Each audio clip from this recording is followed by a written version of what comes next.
All right, here we go. Today we have former prison correctional officer Hector Bravo, who has broken the blue wall of silence and exposed what really happens in the prison system.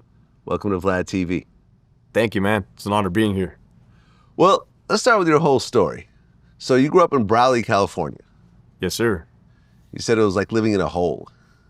Well, I mean, you kind of get trapped there if you don't leave. It's a small town mentality, and if you don't venture out, then you're stuck there. Right, and you described how your area, there was just drugs all around it. The house next to yours, they were selling heroin. The guy on the other side was doing meth. That's the truth. It borders Brawley, California, borders Mexico, Mexicali. And okay. Being young, you don't realize that that's a drug corridor. But yeah, they sold heroin out the house to my right. Okay, did you ever get involved in drugs at all? I got involved in drugs in 2005 when I came back from Iraq. I was suffering from post-traumatic stress disorder. Okay, we'll get into that part of the story. Yeah. But back then as a kid and stuff like that, you pretty much left I alone? pretty much had a good head on my shoulders thanks to my upbringing by my parents. I didn't even drink alcohol till I was 15, so I kind of held out longer than my friends had. Like around the 1990s, a prison boom started happening. Yep. And the three strikes law contributed to this. And two prisons were built around you. Calipatria State Prison and Centinela State Prison. Correct. Okay. And your dad became a CO. He did, 1993. Okay, and you were just 9 years old at the time. Yeah.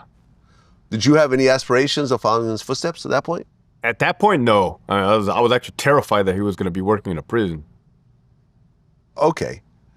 And I remember you talked about a story how, like, at one point you guys were on a family trip in Oakland, and your dad ran into a guy that he shot with it was a block gun. 37 millimeter block gun. Right, and a block gun it doesn't shoot bullets, right? Correct. It shoots wooden rounds, wooden blocks.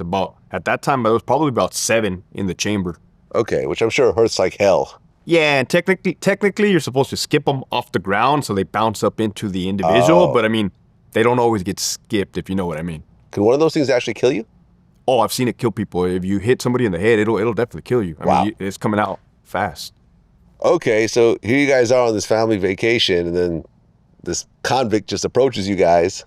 I was around that age frame, 10, probably 11 years old, Oakland of all places. Let me see, that had to been mid-90s at the time. And, I'm not aware of my surroundings at that point. I just remember my pops scurrying us out of the store. It had to have been a liquor store, like a liquor store. And, my mom's asking questions like, hey, who's that? Right, somebody came up to my dad and introduced himself, and they shook hands to just get in the car. And then he explained, I shot that dude, in ADSEG during a fight. Right, and the guy basically said no hard feelings. Correct, he said no hard feelings. Have you ever seen any other inmates kind of approach your dad with hard feelings, though? Never. Okay. And I wouldn't expect them to, because my dad carries himself well. He carries himself like a man.